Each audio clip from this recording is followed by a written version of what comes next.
Black Myth Wukong is a wake-up call. This game, for many others, including myself, represents what many of us have been asking for a long time, which is just a game that's a game.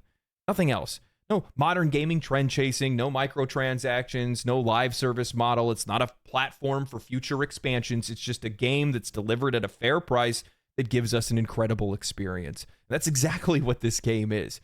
A damn good one at that. Through fabricated controversies and criticism steeped in biases, this game has persevered. It has sent shockwaves across the industry. It has exploded in popularity, and it's going to leave a lasting impact.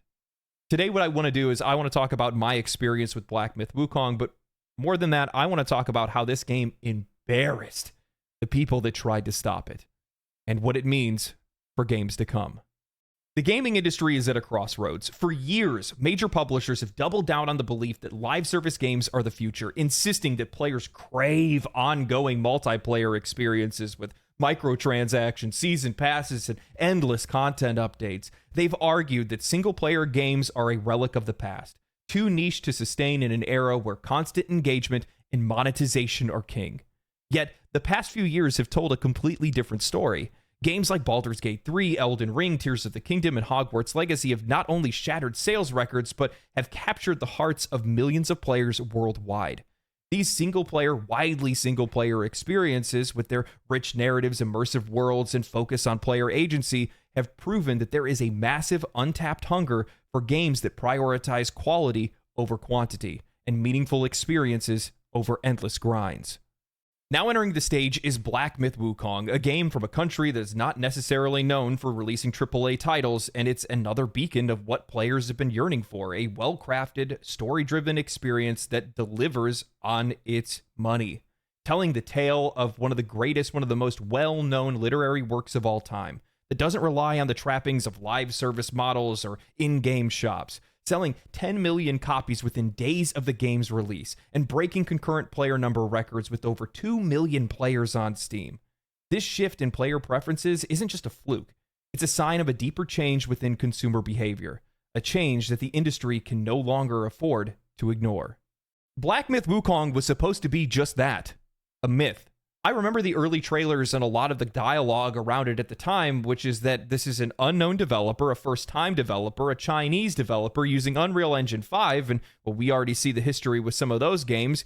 This is likely a scam. I thought it was. Many people thought it was, but it's real. It's so real that it doesn't feel real when you're playing it. This is one of the most gorgeous games that I've played in a long time. It feels great to play. The story is absolutely incredible. There is a stop animation cutscene in the best looking game in 2024. The creativity, originality, and beauty of this game is something that many modern developers can't even comprehend. But it's an experience that players have been needing for a long time. Black Myth Wukong is just a damn good game. It's not revolutionizing game design or reinventing the wheel, it's just delivering a high quality experience at a fair price. I'm a little over 40 hours into the game, and I've taken my time playing it just because it's just that good of an experience that I want to savor it. The game is exactly what many others have said, a boss gauntlet. You explore areas and fight enemies, discover secrets, take on side quests, but ultimately you are fighting a boss every few minutes because the game just has that many of them. I think that one of the things I'm most impressed with is not just how many enemies there are, but how much variety there is in all of these different boss designs, enemy designs, and mechanics throughout the game. I felt like every few seconds I was playing the game, I was already seeing a new enemy type, learning new patterns or attack patterns from them, and gaining new abilities. Over the last few years, I've been so exhausted with generic AAA reskinning. Studios spending hundreds of millions of dollars, but they just keep copying and pasting the same enemy over and over with a recolor. However, Black Myth Wukong is the embodiment of variety. Whether it's a new enemy type, locations, abilities you learn, or spirits you collect, each time I sat down, I felt like I did not know what to expect. I think variety is really important in a game like this because if you're anything like me, the longer you play a game, the more it drags on, the more repetitive it starts to feel, and the more likely you are to just want to run through every section of the game just trying to get to the finish line because you want to say that you've beaten it. However, Black Myth Wukong does not let you go. This game sends out flashes of brilliance at every step, reimagining what the experience of a semi-linear action game can be and pushing the medium forward.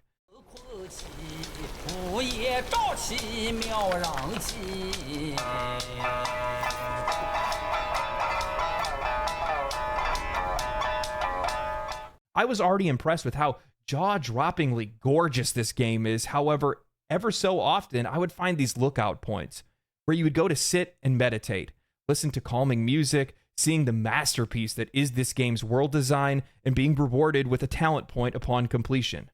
I'll be real, I don't really normally like this kind of thing. I see it as a waste of time. However, in a game like this, after fighting countless enemies, sweating it out on bosses, these meditation points facilitated making this game feel more like an experience rather than a game. It gave me the time that I needed, a moment to drink it in, refocus, and venture forth. I loved it. I remember when I finished Act 2, and I really hope other people share this experience, but I was met with a stop animation cutscene, and I just sat there awestruck. The artistry and imagination on display ripped me away from any other distractions. My attention was fully on the game. My respect was fully on the game. After this, I started taking notice to every sight and sound in the game. How well crafted some of the statues were, how areas never seemed to repeat themselves, how the music would flow in and out, trying to evoke a very specific emotion depending on what you were doing or where you were. I can't tell you how much I appreciate this game's story, character writing, voice acting, musical, and visual production. When I started playing, I knew that this game was going to be good, but I never imagined an action game or a first-time developer like Game Science to deliver a story experience rather than just telling you a story.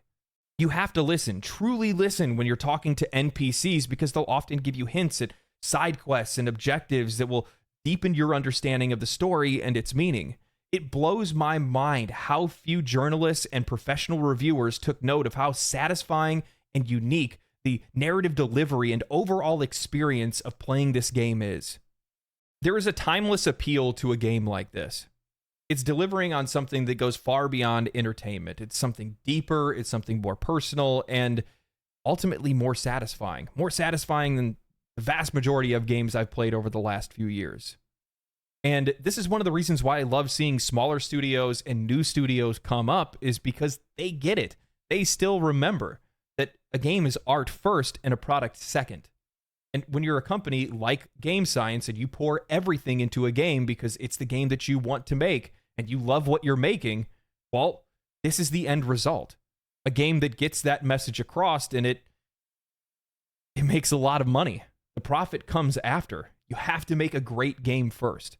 And when I look at failures like Concord, or I look at how poorly received Starfield was by its fans, I start seeing studios that have people that are just clocking in rather than locking in. And ultimately, I don't think it's sustainable. You can feel the reverence for Journey to the West through Black Myth Wukong. You see it in the art, you see it in the music, you see it in the characters and the voice acting and the writing, the stop motion and the hand-drawn cutscenes. You see how much respect they have for the work that they were adapting. And for that, I've never been more disgusted with Western media's attempt to ruin it for everyone. As Black Myth Wukong continues to gain traction and impress gamers worldwide, it has also found itself at the center of a made-up controversy, particularly in the form of smear campaigns orchestrated by some Western journalists and media outlets. These efforts, often subtle yet pervasive, aim to undermine the game's success and cast doubt on its quality and legitimacy.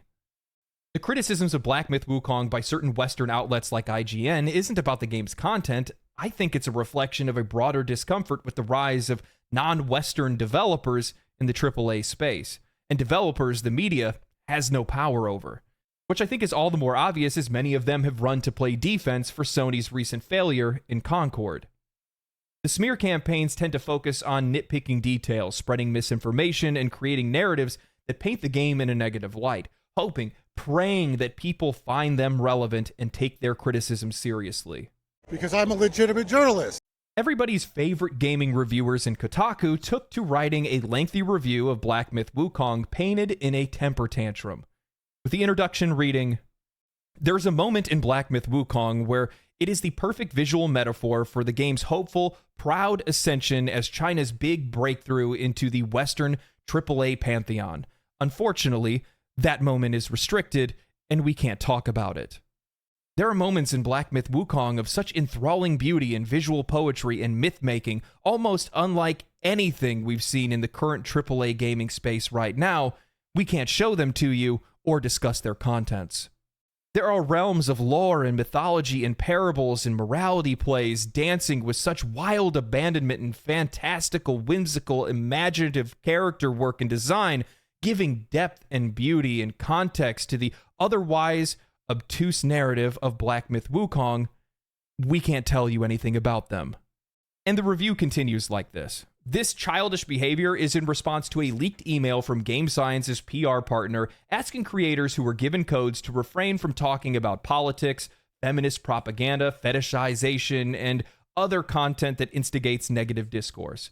What Kotaku, as well as many other journalists' response to this were, can be easily read as, "We are mad that we aren't allowed to talk about anything that doesn't have to do with the video game, so instead, we're going to write angry reviews with backhanded comments." Legitimate journalists will take issue with this. I'm going to keep it real. I don't know the context of this email. However, as a creator, this looks like a poorly written briefing for sponsored content. Journalists can seethe all they want. However, if you are paid to do a job, you do the job as instructed. What company is going to pay you to talk about their game and talk about unrelated things to the game that they are paying you to promote? You can claim censorship, that's fine, but these demands are no different than the expectations of anyone else who has a job, albeit these topics are a little bit more sensitive to China and specifically Black Myth Wukong, as the game has suffered at the hands of IGN and other outlets parroting misinformation about alleged sexism at Game Science.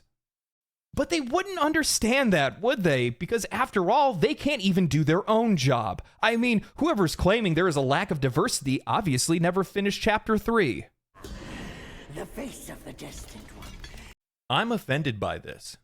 Review after review of Black Myth Wukong soured by unconfirmed and mistranslated information, self-righteous, self-serving reviewers turned activists, docking review scores, attempting to push players away from this game, all in the name of their brand of justice.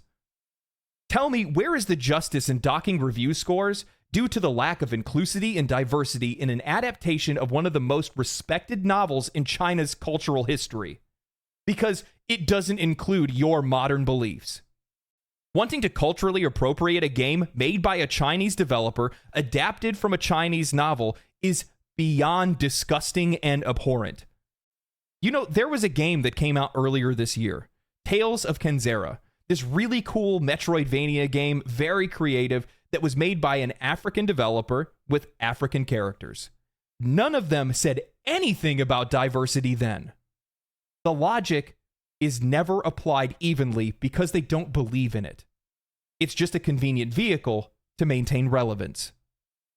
I am beyond happy that Game Science never responded to any of these allegations because they had no responsibility to have to do so. You're not responsible to game journalists. What authority do they hold? None. When I look around the industry right now and I see players that are playing games that they're not liking anymore because the game's going in a direction that they don't want, when I see games that are released that are failing and studios that are closing and people that are getting laid off, I'm seeing a lot of games that are being influenced by people that have no real power. Talentless weirdos that are trying to shape games the way that they want them to be, rather than what the market wants it to be. I respect Game Science's choice here because they just focused on the game and putting the game out there. And at the end of the day, you let the market decide, not these people. I really hope that there are studios that are out there that take notice of this and realize that they're not responsible to these folks at all. They have no power over you. Make the game that you want to make. Pour everything you can into the game that you want to make, release it out into the market, and let the market decide if it's enough.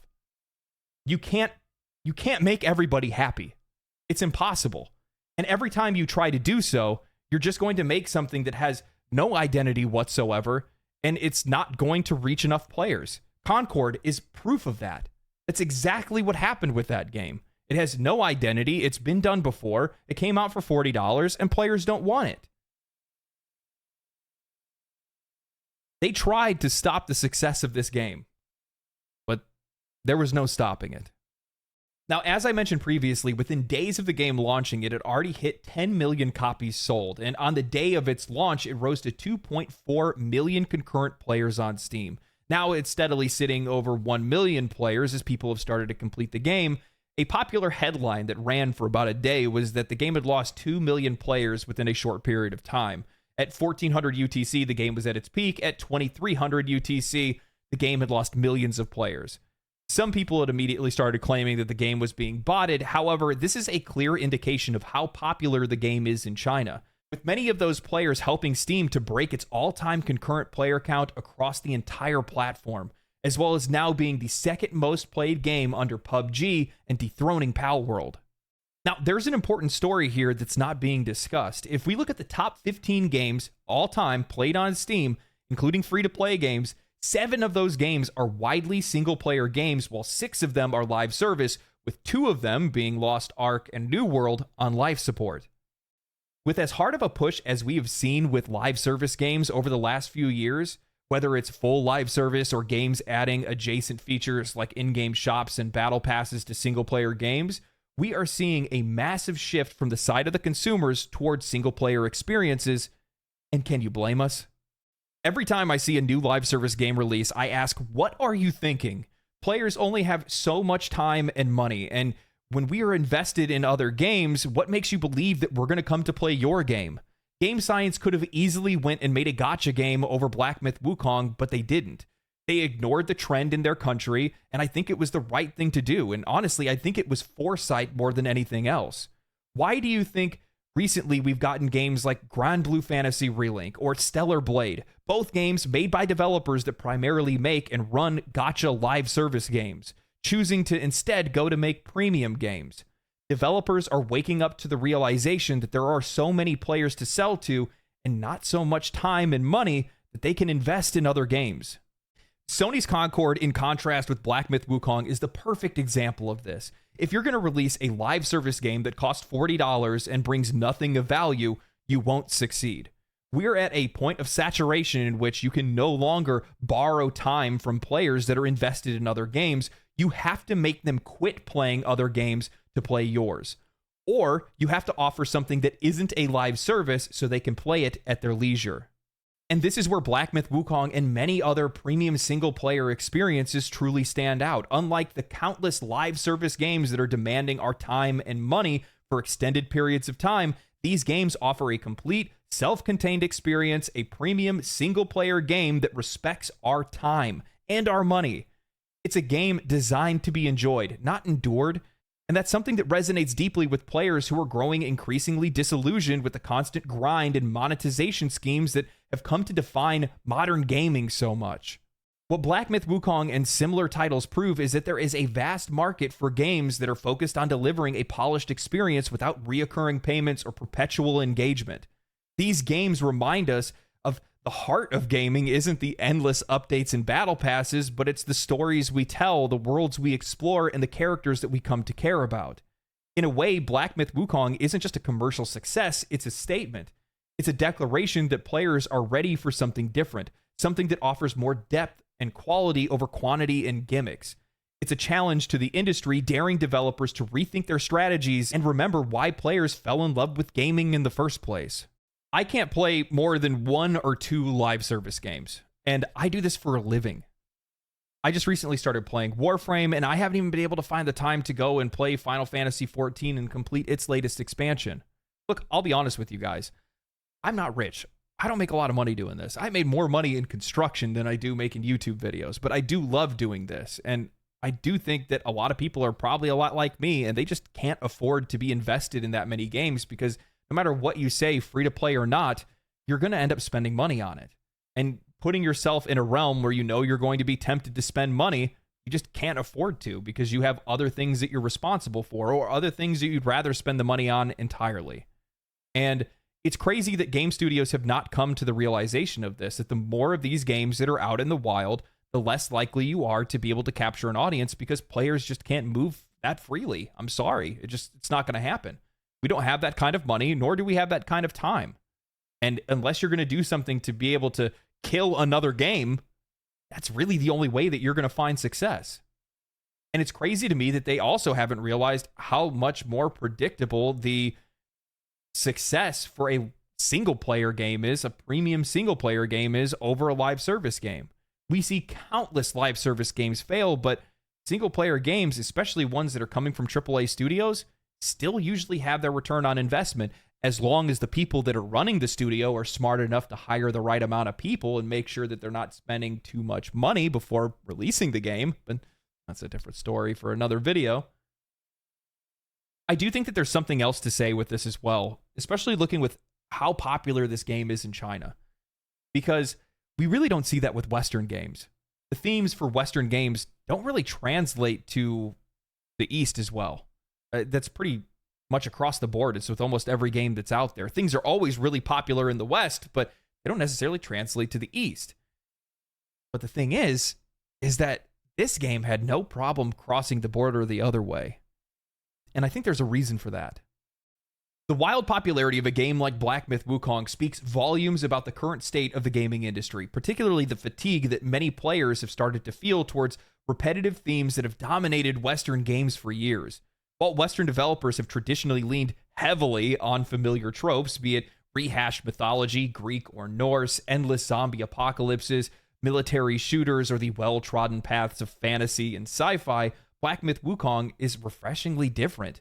It introduces a rich tapestry of Chinese culture, mythology, and history that many Western players haven't encountered before. And if we have, oftentimes it's been through the lens of another country's perception of Chinese culture, providing a novel experience in a land that often feels stagnant.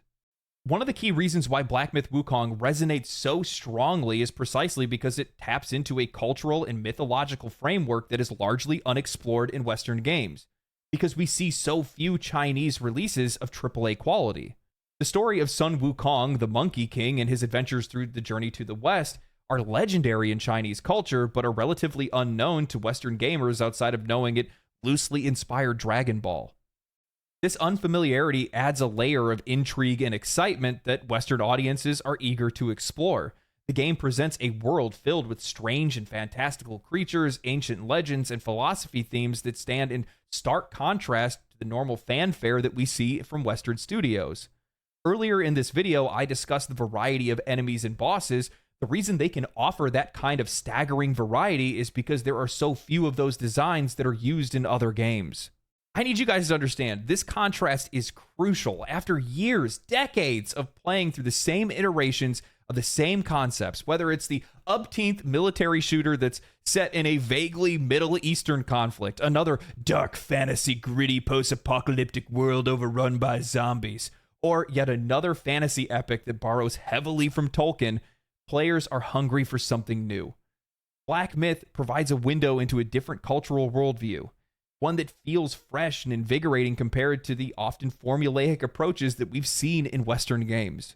The aesthetics of Chinese architecture, the fluidity and grace of martial arts, the intricate designs of mythical creatures. I can't tell you guys how many times I lost and had issues fighting certain bosses that used martial arts because none of it was familiar to me. The mechanics were not familiar to me. I'd never seen them in a game before. These elements combine to create a game that feels both exotic and authentic. It's a world that invites me to not only engage with a different type of storytelling, but immerse myself into a cultural experience that is vastly different than what I'm used to. In an industry where innovation often feels constrained by what's familiar and safe, Black Myth Wukong shows that there is a huge appetite for stories and settings that break the mold. It's a reminder that gaming, as a global medium, has the power to transcend cultural boundaries and introduce players to perspectives, ideas, and experiences that they otherwise wouldn't have. As the game industry has grown into the largest entertainment industry in the world, it has attracted investors and CEOs who are demanding safety, security, and consistency. And as a response to this, many of these studios have become stale. Many themes have become stale because it's safer to do what worked in the past. Whether it's a live service game or repeated themes or entitled journalists, Black Myth Wukong is a wake-up call, telling everyone what worked before works no more. really do think that this game shows that there is a general interest, a general need for something different. And I think Baldur's Gate 3 was one of the first signs of that, because the industry had already made the assumption that turn-based games could never reach wider audiences. A game like that could never be successful. Yet look what it did. And I think that we're just kind of rolling around in a sea of mediocrity, completely devoid of creativity. And games like Black Myth or Elden Ring or Baldur's Gate 3 are those moments where we get to come up for fresh air and we get reminded of what games can be, what we can realistically expect for the prices that we're spending on some of these games. It's not to say that every single game that comes out should be an absolute massive hit, huge banger, but that's kind of the expectation that we have, that you're at least trying to hit that mark. But it definitely doesn't feel like that with many of the games that get released, especially for the prices that they're trying to charge. Black Myth really does feel fresh. Like, genuinely, it feels fresh. I can't tell you how many times I had problems fighting certain bosses just because I never recognized any of the attack patterns before. It threw me for a loop. It felt like I was playing Dark Souls or Elden Ring on fast forward. Yes, I know that it's not a Souls-like game, but with that said, you can't tell me like those bosses don't feel like it. Because, man, that big-headed baby. We need to talk about that big-headed baby. Right in the first act, I thought that was the first boss. I took like 2 or 3 hours to kill that thing. And when I did, I was so happy. And then I moved on, and then I found the real first boss, which is the one that gives you the transformation. And if I would have had that transformation, it would have made that fight so much easier. I would have beaten it way earlier than what I did. But, I mean, with that said, the rest of the game felt a lot more easier after that. But it's just been so refreshing. It really has. I initially went to stream the game because I like streaming games, right? I like having folks watch. But it's one of those games, and I feel like there's a lot of them that are out there that are like this, where I don't really want to have an audience for it because I just wanted to sit back and experience it. Because if you treat it like one of those kind of games, it really is an experience. There are so many times that I just got lost looking at some of the statues, how highly detailed they were, how completely different they were no matter where you went, which is crazy in a game like that, especially when you would think that they would reuse a lot of assets, but they don't. There's so much originality and artistry on display in this game. It is staggering. Unreal. That's one of the reasons why I wanted to make this video, was not only just to appreciate the game for what it is, but also to push back against a lot of the narratives that are out there around it, because they just don't appreciate it. They don't appreciate it because they didn't bend to what these Western journalists wanted them to say. And it's ridiculous. It's childish. And it's really disappointing as a consumer, because these are the people that are trying to be tastemakers.